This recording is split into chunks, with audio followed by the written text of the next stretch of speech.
DSM-5 or the ICD-10. So let's invite Dr. Ruta to deliver your presentation. You have 20 minutes to deliver your presentation. Thank you, dear Stefan. I'm very happy to be here, and thank you very much for your invitation. So right on, I will start with my presentation. I'm sharing my screen. So I'm going to talk about climate change and the emotional world of human beings. So it's quite a hot topic now, I have to say, because we have a lot of things going on, and this little movie that we saw, it illustrates very well the topic, what we are covering here. And actually the main themes I'm going to talk about, they are quite related to the things that we have already seen. So once again, thank you very much for this opportunity. I'm happy to be here. And just to understand the topic, we have to say that to understand the whole context, we have to know that climate change is nothing that began just like a few years ago. The awareness was raised like probably 10 years ago or something like that, or now it's very main focus. But across the ages, across the centuries, the climate change has been happening all the time.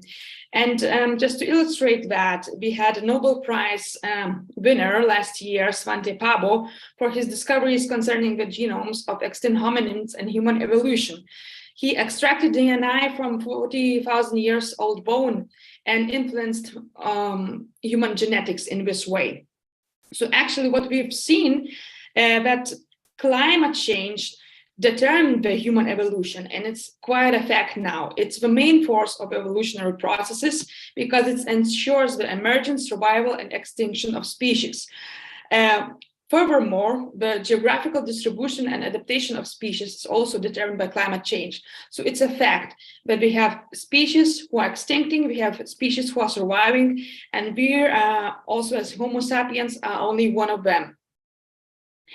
And if you look to environmental hypothesis, and we see that the main hypothesis is changing surroundings, that the main leaps in evolution were determined by environmental instability and not the stability, and not by a single event. So not by one only or a single draw or some kind of other thing, but both periods like an ice age, or we see another periods of a climate change in our evolution, they change the species dramatically. And for example, also we see that unstable and changing environment led to Homo's ability to adapt. So it's also a good thing that those who adapt, they survive, those who cannot adapt, they just die. And this is the reality for all the species. And the most important thing is also genetic adaptation. As climate changes, natural selection favors one genetic set or another. And this is also for mental health diseases as well. So if environmental instability were the most important factor in adaptation, new adaptations would occur during the greatest environmental changes. And we see that these changes would lead to further survival of the species. So the studies of Homo fossils show evolutionary variability spanning tens of thousands of years. If you look to the study, which was published a few years ago in Nature Communications, we see that different environmental variables predict body and brain size evolution in Homo. So we see that there is like many events, many drivers like environmental, demographic, social, dietary, and technological ones who just determine who is going to extend, who is going to survive. So it's not a single event who determines the species and evolution. It's like the whole cascade. But with climate change plays a crucial role in the process, we are very concerned about it already.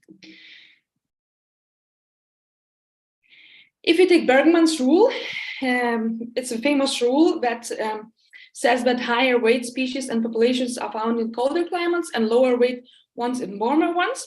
We can see those penguins, that Galapagos penguins, they are 50 centimeters high and 2 kilos weight. And we have Argentina penguins that are 5 kilos weight and 70 centimeters high. And then we have the penguins in Antarctica, who are more than 1 meter high and are very heavy. So we see that actually the same species, but the different environmental conditions determines the body weight and mass.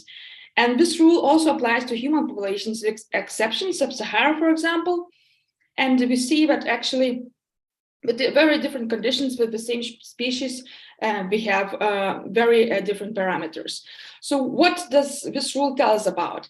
It tells us about that if we can have different environmental issues, we are going to have different environmental conditions and different individuals according to their specifications. And the criticism to this rule is that actually it's not only the climate, but also the supply of resources which determine size, as the guy stated 30 years ago. Now we have a consensus that both the resources limits the size of organisms as well as the climate issues. So if you talk about the climate and survival, if you talk about, okay, so what's going now? What species are going to survive? What's going to happen next? And what can we do now to adapt and survive? As we saw this video a few minutes ago, there are lots of things going on, lots of emotions when we're thinking about this issue. Will we all be able to adapt in a changing environment? Will there be enough resources for all humanity? And if not, what will be the consequences? So this illustration with those polar bears is extremely sadly for me, as I saw it for the first time. I thought, oh, what's happening in the world? But it's the thing that is happening. You see the polar bears, they are extincting because of the lack of resources and because of the climate change.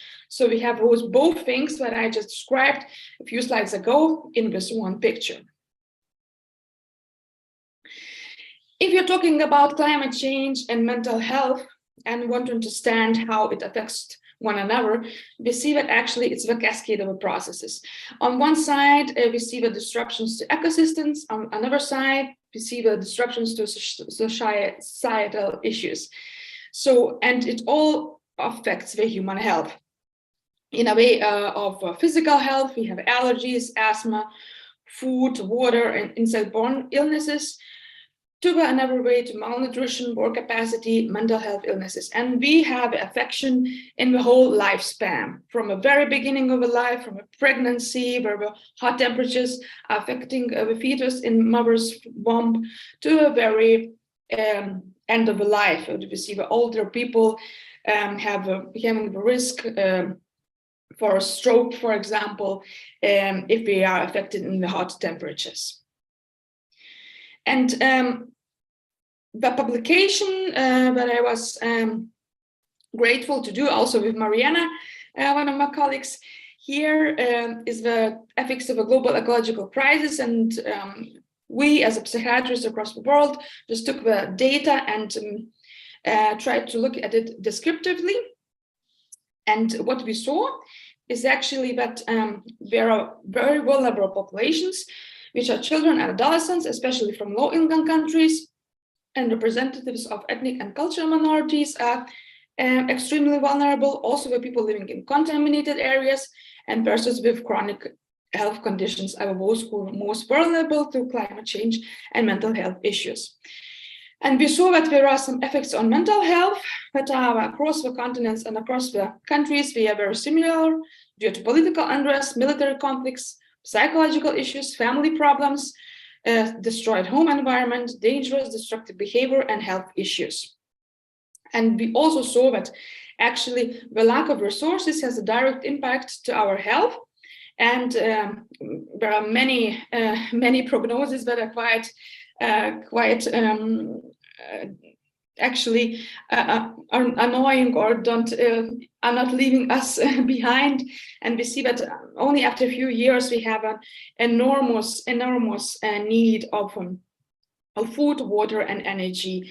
So poor nutrition is directly affected to our health, including mental health disorders. So of course, it's a fact that it's going to affect our mental health as well, as the lack of resources is going to be a bigger and bigger issue, a bigger and bigger challenge to our societies. So what emotions arise when we think about the climate change? And this is actually very important to understand when we are thinking about those new terminology in climate change and mental health, like solastalgia and so on. So we have helplessness, we have frustration, we have fear, we have anxiety, anger, and guilt, you name it. All those feelings actually occur or just affect our condition. And of course, those mental health conditions arrive from these feelings as well. Also, that we have already saw in this video, I can confirm once again that climate apocalypse fears stopping people having children, and there are many studies who already prove that. For example, one study done with 600 people aged 27 to 45 years old in Great Britain, and more than 96%, it's a very impressive number, it's a very terrific number, says we are concerned of not having children because of this climate change issue, because we are not sure what we are going to do. We don't want to have children in this kind of a very unstable environment. And this is, of course, it raises lots of mental health issues, as this having children is a very natural process of a human being. And then we just thinking on the psychotherapeutical manner, how does it affect mental health? We see that there are very crucial points that we have to consider. Otherwise, we have in Western countries, we have this problem like people fearing having children. But for example, in Africa region, we still have 7 to 8 children per woman.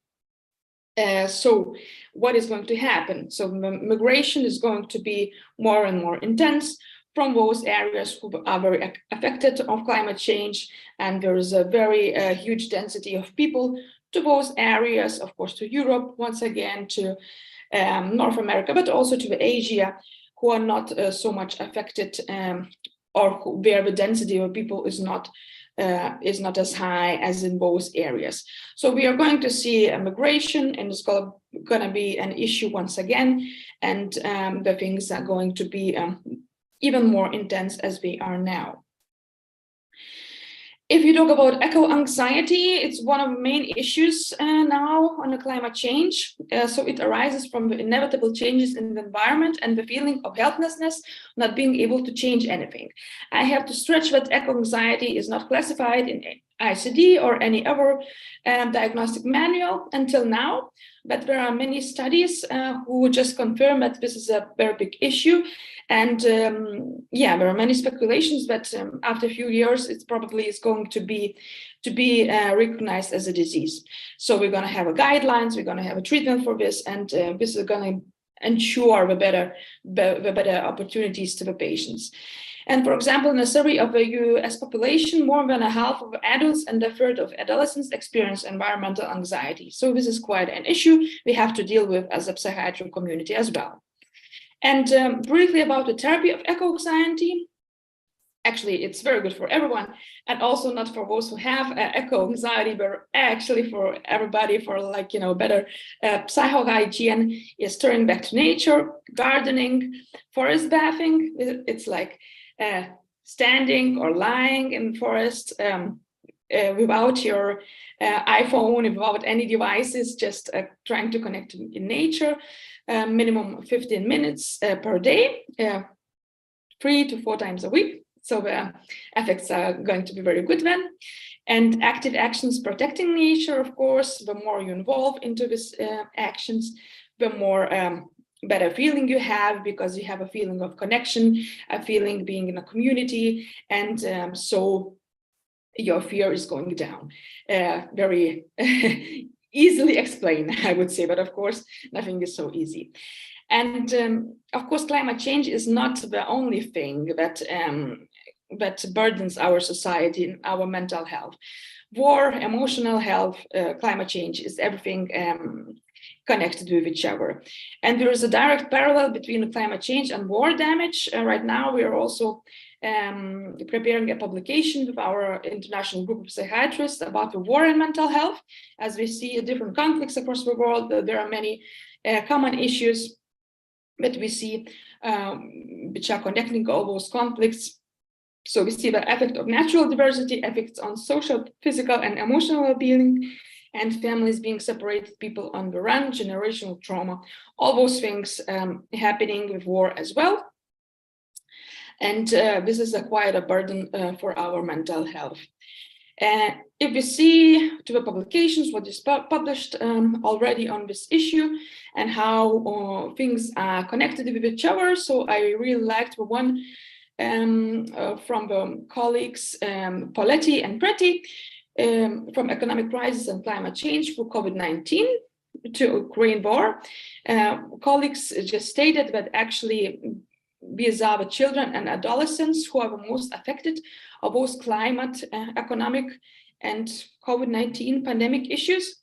And this burden is so big that our adolescents are not able to carry it anymore because it's too much. And of course, it's affecting their mental health, it's affecting their social lives. And we see that consequentially, we have crucial developmental step, which is a significant risk for school dropouts, delinquency, and negative mental health outcomes. So many things accumulate, and we have a very big cascade of mental health problems here. What can we do? We can start from ourselves, protecting our planet, and just sometimes the people also when we come to psychotherapy, and also my patients, they are very lost. They don't know what to do. Yes, the world is going down, and what can I do? So just start with simple things. Bike more, drive less, educate, reduce your use, recycle, choose sustainable seafood, and just do things that you can do. Because of course, the worst thing is not to know what to do. So we are a psychiatric community, a psychiatrists and psychotherapists, and your trainees. Actually, it's our duty to show people the way. How can we just help ourselves from this miserability, from this situation that seems without any exit? Yes, so this is briefly about my topic. Here's my resources. Thank you very much for your attention, and I would be happy to have some questions. Yeah, thank you, Dr. Ruta, for your amazing presentation. I think all of us get a lot of new knowledge and valuable information from your presentation. Okay, don't forget, if you have any question or any thoughts, you can write it in the chat box and we'll be discussing it after this session. And now we are moving on to the next session. And the second topic will be talking about global health issue, and especially we as psychiatric resident, how we can make real contributions to the global health issue, such as environmental health issue, and through the leadership roles. So Dr. Mariana Pinto da Costa will be delivered this question at this presentation, and she is a psychiatrist and also a lecturer in King's College London. So once again, I would like to invite Dr. Mariana. You have 20 minutes to deliver your presentation, and the time is yours. Thank you very much for inviting me. Sorry, I was having some technical issues in the beginning, but hopefully these were sorted. Can I just check? Can you see my screen? Hello, good afternoon. Yes, we can see it. Okay, perfect, good. So I'm very pleased to be here presenting today and discussing global mental health opportunities, and one of the opportunities that exists for psychiatry trainees and early career psychiatrists across the world is through the section of early career psychiatrists from the World Psychiatric Association. And here you have the different members who are part of the current board, and you can see that each of the members covers a different world region. And actually, we do have a colleague of yours from Indonesia precisely at the moment in the board. So we started with 107 members, and we have been increasing with now over 300 members. And basically, we are open to anyone who is training in psychiatry across the world, or that has finished their training in psychiatry in the last 7 years. And so the early career psychiatry section aims to be a platform and a group and a network that supports people early in their career. And then the World Psychiatric Association has a number of sections on other topics that then the colleagues can join according to their research interests. So how is it that you can be acquainted and informed with the opportunities that are there for you? So first of all, we have a page. In the WPA website, there's a list of all the sections, and the early career psychiatry section has a page. We also have a mailing list. So if you can see in the web page, what is it that you need to do to join the section? And we're also active in social media. So we have a page in Facebook and a Twitter account, which is ECPs_WPA. So you're very welcome to follow us in these networks. In addition, we do periodically a newsletter, and we are always trying to reach out to our members and colleagues to write articles and contributions to share what is it that they've done, what is it that they would like to ask and reflect on. So these are usually quite interesting pieces for everyone to read. We also do a number of research projects.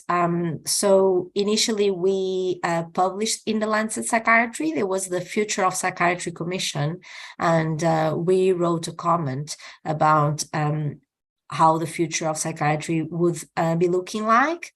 We have been supporting a number of articles on COVID-19 and other matters, one of which was the presentation that Ruta made about this joint publication that she led. We also have two study projects that we're doing like internationally in different countries. So if you want to lead it from Indonesia, I think it would be great to have responses from Indonesia as well. One is the World Psychotherapy Survey, which aims to investigate how is it that trainees and early career psychiatrists have access to training opportunities in psychotherapy in their countries, and what is their experience in training in psychotherapy. And the other one is on workforce migration and brain drain. We know there's a lot of brain drain in healthcare, and psychiatry is no exception. So it would be great to have responses from Indonesia to have a better understanding of what are or are not migratory intentions of trainees and early career psychiatrists in Indonesia. So these are just like some pictures of the article in the Lancet Psychiatry that I just mentioned, and of the World Psychotherapy Survey. And another example of a publication that we did on COVID-19, also at the Lancet. And the link that you can see below, you can't click, I'm afraid, but basically we developed some science in the nutshell videos, which aim to be like short videos explaining the content of the articles. We are also quite involved in conferences. So we have regularly a conference of early career psychiatrists. The last one was in Tunisia. We also have a number of sessions in the WPA Congress itself, which are called innovative sessions. And these are sessions that are specifically tailored for psychiatry trainees and early career psychiatrists. So within the range of format of initial original sessions, we have the 3 minutes competition, and this is a session in which the presenters have 3 minutes to make their presentation, and then quite interestingly, the audience through their phones are the ones that vote. And so you can have like in real life quite quickly then what were the views and what people thought about the presentation that they just heard. And we have been collaborating with the British Journal of Psychiatry, Advances, and the winners, they are invited to submit an article linked with their publication, with their talk at the BJ Psych Advances journal. Other session which is quite popular are the quiz sessions, and these are quizzes, but the questions are about psychiatry, and they aim to strengthen and develop and test the knowledge of psychiatry of different teams. So it's quite fun and engaging and popular, this format of sessions, and also like a learning opportunity for people to strengthen their knowledge in psychiatry. Other formats which is quite popular are the digital interactive theater, and this is a type of session that it is a theater, but the topic is like a scenario within psychiatry. So, for example, leading with a patient that will be a victim of domestic violence or a mental health professional who has been suffering burnout. And so the audience is facing the scenario, so the storyline of the theater, and then on a number of points needs to vote on what they think should happen next. And so this is sort of like real time. There's a narrator that explains, what should you do now? And depending on what is voted at that time, then the actors, they improvise and continue the scenario in that direction. And in the end, there's sort of like a facilitated discussion of what people vote, why is it that they voted, differences across career stages in the audience or countries and cultural perspectives about a particular scenario. So it's quite interesting and engaging session as well. Then we have like the difficult cases, which are clinical cases that people from different countries present. So these are like trainees or early career psychiatrists that prepare their own clinical cases with the support of a senior psychiatrist, and then have the opportunity to have like feedback and input of their clinical cases, not only on how they presented, but how they managed the case. So it's quite interesting, and also a very good opportunity of learning more clinically about your own patients and reflecting in a scientific context. We have the CRPD sessions, which are sessions that different cases in psychiatry are discussed in line with the CRPD and the human rights framework. And we have the WPA publication session, which are sessions that aim to discuss particularly publications within the WPA work that were either published in the World Psychiatry Journal, which is the journal across the world with a higher impact factor in mental health, but also in other journals, as long as it's linked with WPA core work. And then finally, we have sessions on mental health, illness and cinema, which are quite interesting because movies and cinema are really a way to really reach out to the general public. And it's very interesting to discuss how different characters or storylines were presenting psychiatry there in a positive or sometimes not so positive way. And then finally, we are very proud that we are in the second edition of the exchange program. And the exchange program is a worldwide exchange opportunity to support psychiatry trainees and early career psychiatrists from across the world to have an opportunity to learn clinical knowledge, research knowledge, or a teaching opportunity elsewhere within the platform of the WPA. And the first edition was a success. The applicants conducted their exchanges last year. They were either face-to-face exchanges, or on some occasions they were remote or tailored virtual exchanges that were agreed between the applicant and the host institution, given COVID and the number of barriers that sometimes can block and prevent people to travel. But equally, there were a number of participants as well that did have the opportunity to travel and experience the full opportunity to be overseas and enjoy the cultural atmosphere. And this was a very, very good opportunity for everyone, really. And we had last year a symposium in the WPA Congress discussing some of the testimonies.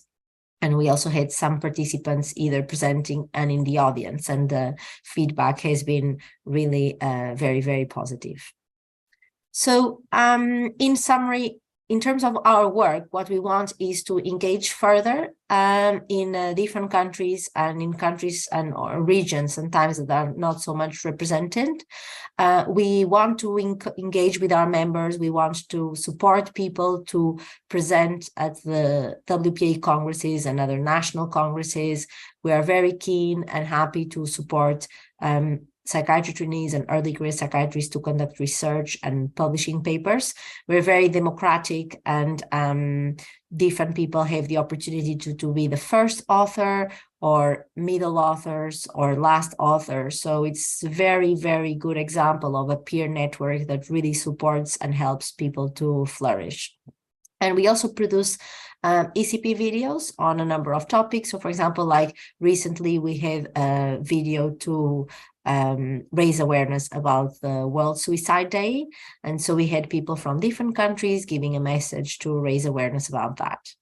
And finally, as I mentioned, we also collaborate with other WPA sections so that early career psychiatrists can also join sections that are of their scientific interest. And as a final point, we're also very much keen in collaborating with other organizations, including national associations of trainees, but also of senior psychiatrists. So I think we're a nice bunch. You can see that we also socialize and meet when we are together in congresses. So you can see some of us in one of the dinners we had in a WPA Congress. I think this one was in Mexico. And yeah, and I think it would be great if you're interested in joining. This is my email. And thank you very much. Yeah, thank you very much, Dr. Mariana, for your beautiful presentation. And I think a lot of people here want to join with that, because we see that are a lot of interesting and great collaboration between a lot of psychiatrists. Thank you for your presentation. And maybe for summary, I think we are, as a future leader in psychiatry, we need to bring the message of mental health for all. And this means the mental health is not only merely for human mental health, but how it correlates with the environmental and its surroundings. And also from the Ruta, we learned that the mental health problems are triggered by personality, but also by psychosocial factors, not only by personality, but also by psychosocial factors, which includes forced displacement and resettlement due to environmental change. Thank you for both speakers who have delivered very great presentation. Now we are open for question. I think we have a lot of questions because, oh, the try hand, yeah. So you can type your question or respond in the chat box, or if you want to ask directly, you can also raise your hand and ask the speaker. So please, Dr. Raihan. Hi, thank you very much, Dr. Stefan. Hi, good afternoon, Dr. Rita and Dr. Mariana. Thank you very much for your presentation. It was really insightful. I have a few questions for both of you, actually. So the first question is for Dr. Ruta, based on your own experience and maybe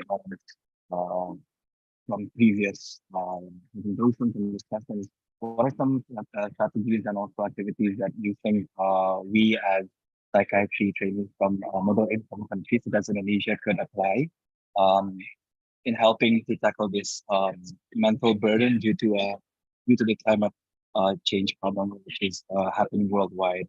And I think that we can learn so much through on screen. And I agree with the programs that you offer, Dr. Mariana. And my question to you is, what sort of exchange programs do you think would be accessible for us, psychiatry trainees from Indonesia? Do you think that we could do to maybe further this discussion on climate change and what we can do in Indonesia, as psychiatry trainees? Thank you very much. Yeah, thank you for a great question. So I think actually, as Indonesia is very much affected from climate change issues, and this we're a country in the world that is actually having many issues to deal with, I think the most important issues as for psychiatry community as well for trainees is like raising awareness at first, just for example, showing the patients what are the opportunities. Whereas already lots of data, if we see the publications, what can we do according to eco-anxiety, according to solastalgia, for example, and there are many good therapy options already. So probably this would be a thing to start. And of course, by example, as I told you before, just reuse, reduce, recycle, and be a good example you want to see in the society yourself. Thank you. Thank you very much, Doctor. Yeah, thank you. Yeah, thank you so much for your question. I think with relation to Indonesia and your question about what is it that colleagues in Indonesia can do, I think the first thing you're already doing. I think the webinar that you're doing today and really like supporting and inspiring and encouraging your juniors, but also yourselves, you know, you have here over 70 people that are possibly from different parts of Indonesia, from different regions, different cities, maybe some with different clinical and research interests. So you are a network. And you reached out to some people from overseas like Ruta and I to share what is it that we are doing like internationally or on some specific topics. But I think to have like a local network, it's so important, and building on that. So I think, for example, I think it would be great if in a future edition we have like an exchange place in Indonesia in the exchange program, and we can have the opportunity for colleagues from overseas to travel to Indonesia and to be exposed to your own system, you know, your clinical experience as trainees and early career psychiatrists, your educational system, your research opportunities, depending on how it is.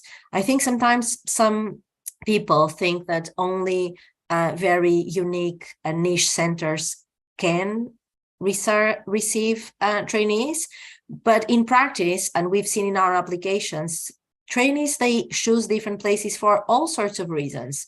And the cultural experience of being in another place and learning how it is that other people work or deal with psychiatry in other parts of the world is so important.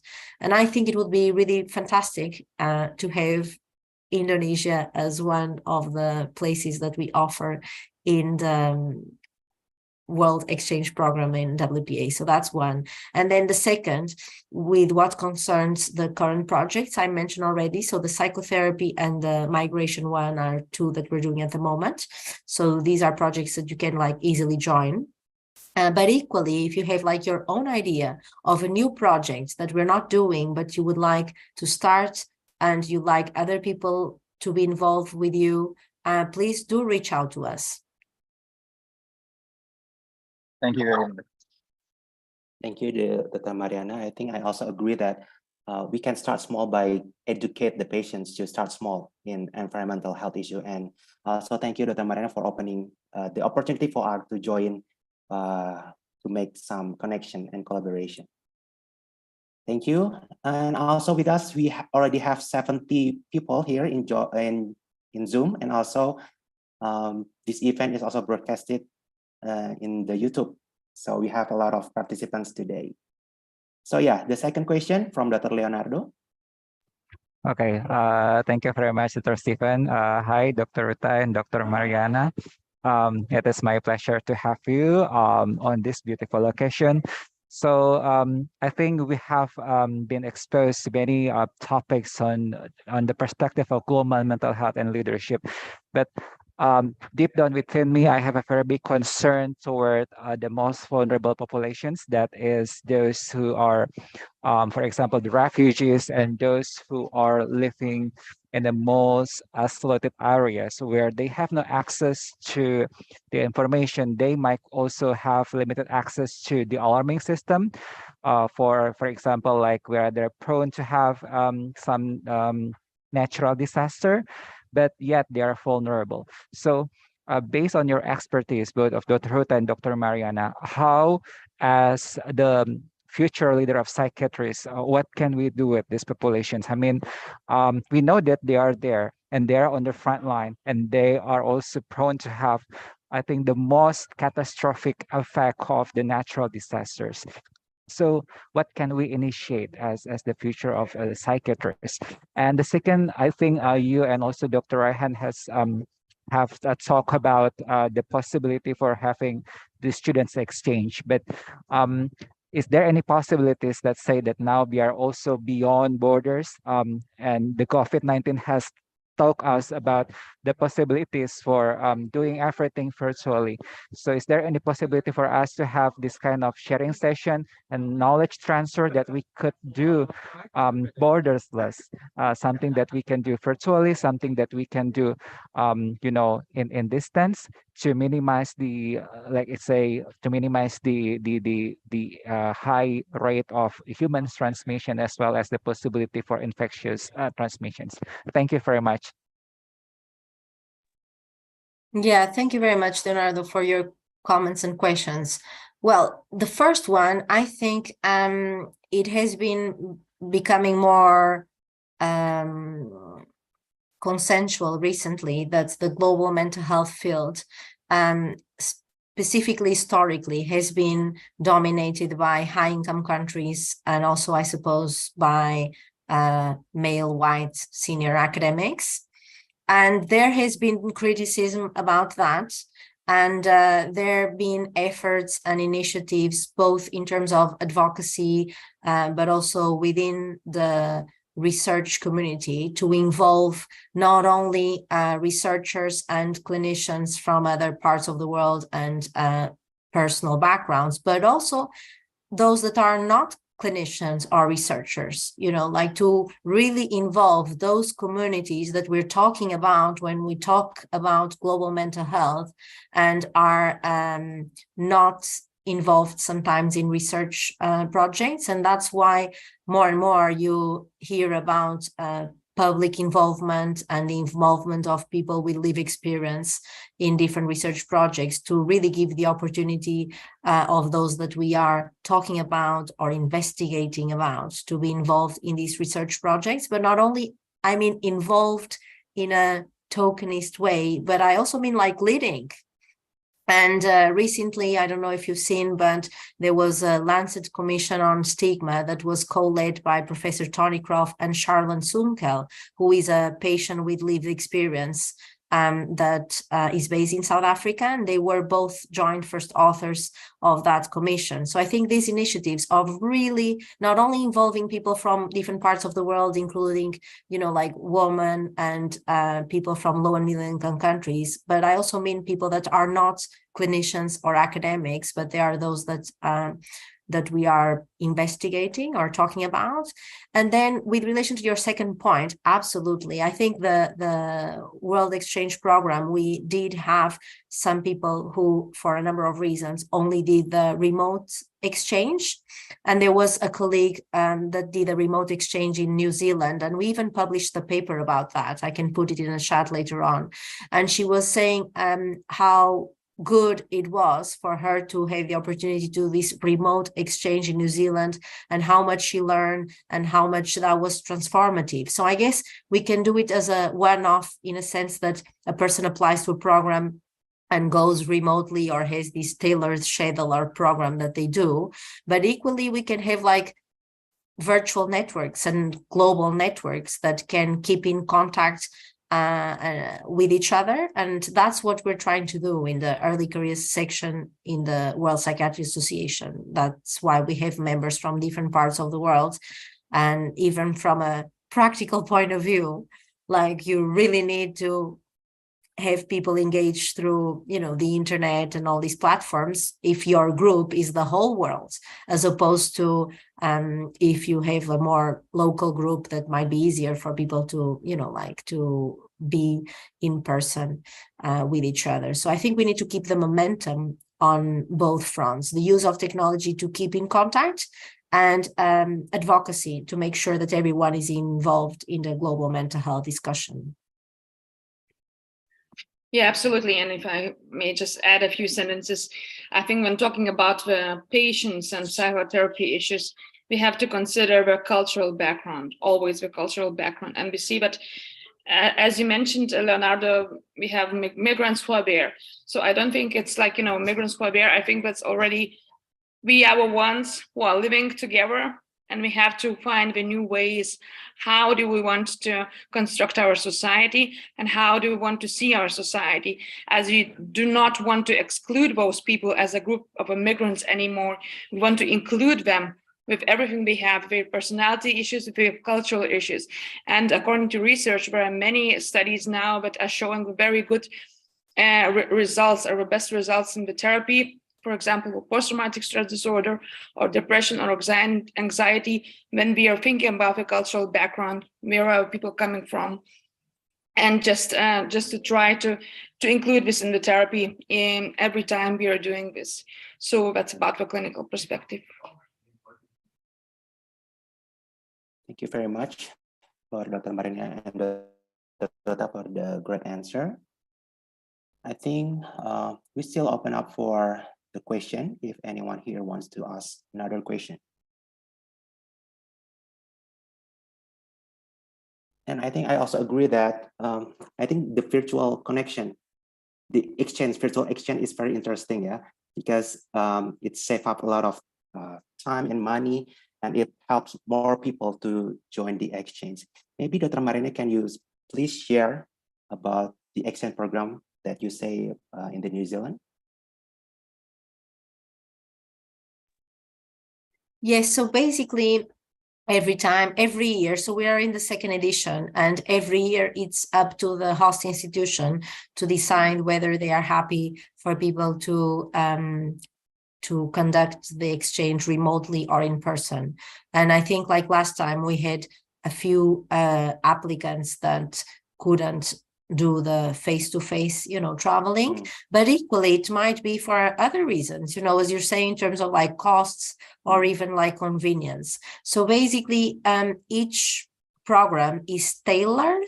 So once someone is accepted, then they, together with a host institution, they try to really specify what is the interest either in the area or clinically or research or teaching the applicant has, and try to put together, especially if you're doing the exchange remotely, like a timetable and a schedule of activities and plans and outputs that the applicant will do during that time. So, which I think is great, because to have a tailored program is really good. Yeah, that's very interesting. Thank you, Dr. Mariana. So, okay, we are still open up for questions. If anyone here wants to ask another question or have opinion or any thoughts, you can deliver it in English or also in Bahasa. You can type in the chat box or ask directly to the speakers.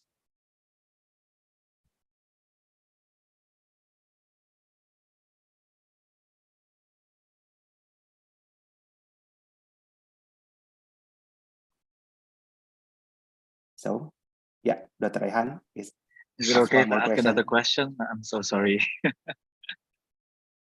Sure. Thank you very much, Dr. Stephen. Right. I was just wondering, Dr. Ruth and also Dr. Mariana, sometimes when we talk about climate change, it tends to divert to something political. If you understand the sense of how things are, sometimes when we speak about climate change, it isn't stray far from talking about something much more complex in the realms of politics, for example. I mean, what do you think that we as right now psychiatry students, psychiatry trainees, what role can we do to advocate climate change and the burden it has on mental illness? What do you think are some things that we can do to maybe gain some leverage in trying to speak face to face with members of the parliament, for example, or policymakers who are basically in charge of things that are directly interferes with climate change, especially in Indonesia anyway. So I was wondering what your viewpoints are regarding this. Yeah, so I think actually I think is that psychiatry and psychotherapy is one of the most medical fields who are completely different from the others. Like if you take a surgery, you just operate as a surgeon in a room and it's okay. If you're an internist, you're in the hospital all the time and it's fine. But if you're a psychiatrist and if you want to be a good psychiatrist in the long term of your career, you actually have to consider the whole context all the time. The political things, the social things that are happening, also the climate change is one of the biggest issues and burden of our society these days. So it is always very important that we are aware of the things, that we are those who are just starting, the change, who are saying, look, people, it's a problem, and who are also leading different initiatives. So I think, for all of you guys, all psychiatric trainees, it's extremely important to be informed, to be involved, and just to be the first ones who are reacting to those changes. Yes. Maybe Dr. Mariana, Thank do you you. have any other response? Do you have also a response for this question? Well, I think it's like continuing advocacy work. And I guess the generations that were in the school strike and doing strikes for Fridays, soon probably some of them will, go in med school, and there's more and more opportunities to advocate an interest in this area. But even like in psychiatry, so for example, like in some countries, there are several psychiatrists who have like a special interest in climate change, and they can have that role as part of their job plan in their institution in terms of raising awareness of a number of things that happen in the workplace that can be linked with that. So I think having this mindset and interest and advocate is where we should be heading to. Yeah, thank you, Dr. Mariana. Okay, all participants, maybe any other who wants to ask directly, perhaps, to the speakers? Or any questions? And thank you. I would like to greet Dr. Eka as our advisor. Thank you for joining us with us today.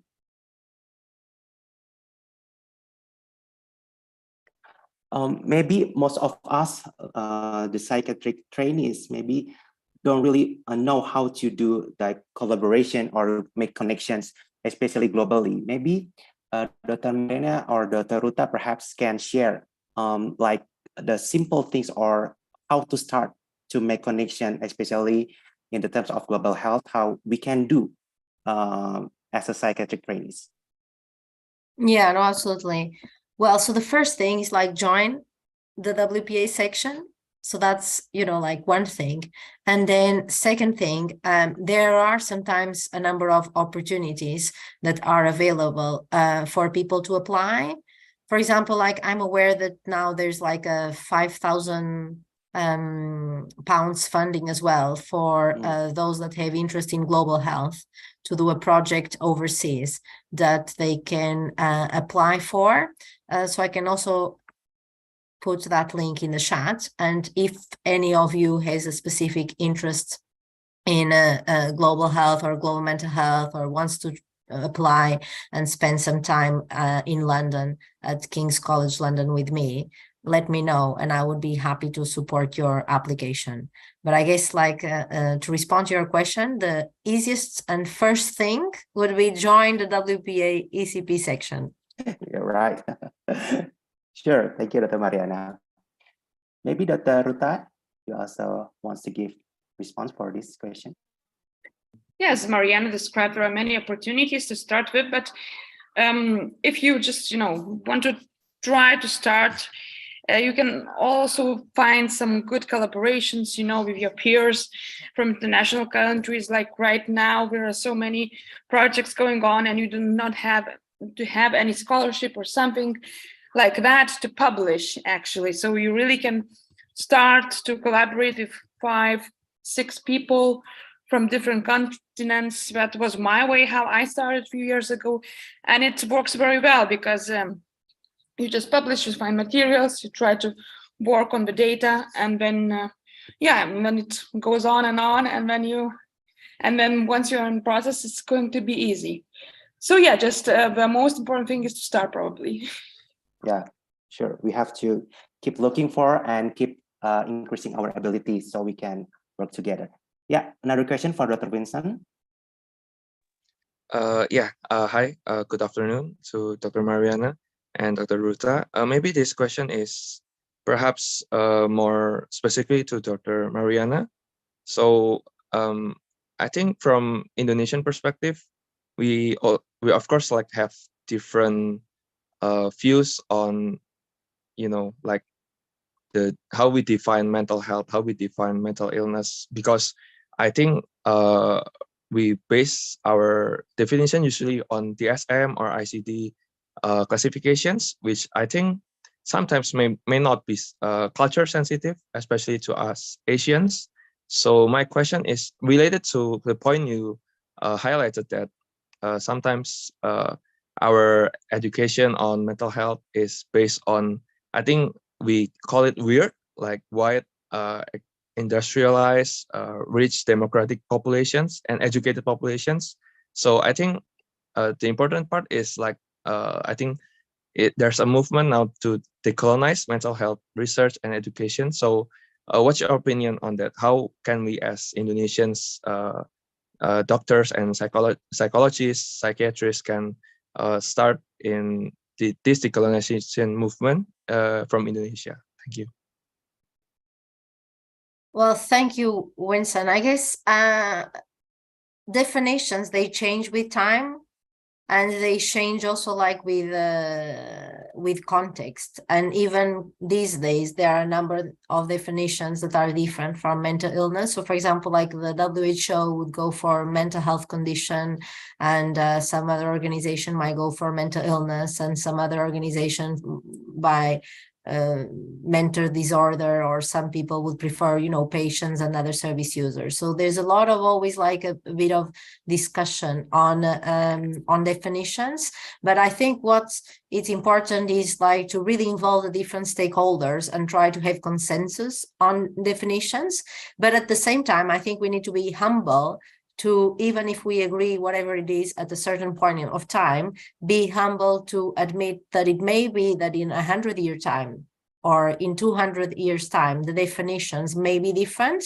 Surely things that we had for granted, 500 years ago are not, the reality these days. So I think we need to have the same mindset, but equally involve the different stakeholders, including patients, service users, and people with lived experience, and try to build consensus. Or at least, I guess, like aim for consensus. If we reach it, great, but we need to continue aiming for consensus. Yeah, thank you so much. Yeah, thank you, Dr. Mariana. Maybe Dr. Ruta, do you also have any thoughts for this question? Yes, absolutely. I would agree with Mariana, because we really need this, and everything is changing, and not also in psychiatry, but in the whole medicine. We also see in very conservative fields that there are many things that have been have changed in recent years. So we always have to be updated, and just to follow what's on, and to see how we could get collaborated with each other. Yeah, thank you, Dr. Ruta. Now one question in the chat box from Dr. Eka, and this question to Dr. Mariana. And this question is, how do you do self-care and manage your work performance as a leader of a great organization, professional psychiatrist, and also academic and personal life? Well, so first of all, I have like a clinical academic contract. So I see patients, and I'm, like a clinician, and I assess patients and decide their treatment plan. In addition, I also like supervise trainees. So in the UK, training is divided in core training and specialist training. So I actually supervise both core trainees and specialty trainees, and also like GP trainees. So GP trainees, they also do a rotation in psychiatry, and some they also spend some time with me clinically. And then in the other part of my time, I'm also doing like research. So I'm leading a number of different research projects and teams with different people. And I'm also involved in some professional activities like the WPA work. So I think overall, it's not that I really have like, the solution or the receipt, but I think with time, you really need to develop and strengthen time management skills, and to prioritize things and know that some things are not urgent, and don't do things that are urgent, but things that are important and urgent, prioritize them, and really like divide what is important, what is not important, what is urgent, what is not urgent, so that you can organize different work. But also, I think it's very important, in addition to time management, to learn to switch off. And I don't mean only like practically, but I mean mentally. You know, like when you really switch off mentally and you stop thinking about whatever it was that you were doing, so that you can, you know, do, I suppose, the different things that you want to do. If it is the case that you want to do different things, it might be that some people only want to focus on one thing, you know, which is also fine. You don't need to focus on different things. But I guess the colleague who made that question, which they're right, you know, because I am doing different things. I'm just sharing a bit of what is it that I do. Other people may do, you know, differently and have other secret solutions that they can share. Yeah. Thank you, Dr. Mariana, for your tips. I think we can do that also yet to prioritize and know our condition in doing our activities. Now, another question from Dr. Eka to Dr. Ruta. And the question is, I would appreciate any opinions from you about integrating climate change issue in psychotherapy conducted in a complex trauma or PTSD cases. Yeah. Yeah, so as I told before, there are no, confirmed guidelines as different conditions, eco-anxiety or climate-related PTSD are still not the one diseases who are classified in any international classification. But if we take PTSD, which is related to climate change, we can use those therapies who also are being applied to PTSD, as classified PTSD. So actually they function very good. And yeah, we can use them at first. And also, according to literature, there are some other things that can be used. So we can try them, but we are not approved already. So yeah, this would be my answer. Yeah, Dr. Ruta, and also in addition to Dr. Eka questions regarding the PTSD, how can we bring the message for traumatic healing in the sense of community like refugees and those forcibly displaced? Thank you. And this question is from Dr. Leo. I think we mentioned already that traumatic healing is a very important process if you take this like an after process after PTSD. And one of the most effective techniques is, yes, considering the cultural background, as I mentioned before, the interventions that we are doing with people in the country, not in the country of origin, but in the country where they have been migrated to, and considering the cultural background. So I've mentioned it already before. Yeah, thank you, Dr. Ruta. Okay, I think all of us have get a lot of valuable insight from Dr. Mariana and also Dr. Ruta experiences, expertise, and it's very eye-opening presentation and can help us to become a great or better student and trainee, and also in the future can become a good psychiatrist. Thank you for Dr. Mariana and Dr. Ruta once again for your great presentation and also for your time. So thank you very much for inviting us. Take care. Thank you. It's good very luck. glad to have you here. Yeah, thank you. So maybe we can have a photo sessions with all the participants today. And so for all the participants, maybe you can turn on the camera because we want to have a photo session together with the speakers.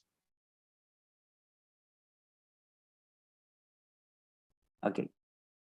Can I ask Dr. Leo to please lead this photo session? Sure. So in count of 3, 1, 2, 3. Okay, hold on. We have still 4 pages. Okay, 1, 2, 3. Okay, another 1, 2, 3. Okay, 1, 2, 3. Okay, maybe the last one. Okay, okay. Hold on. 1, 2, 3. Okay, that's perfect. Thank you.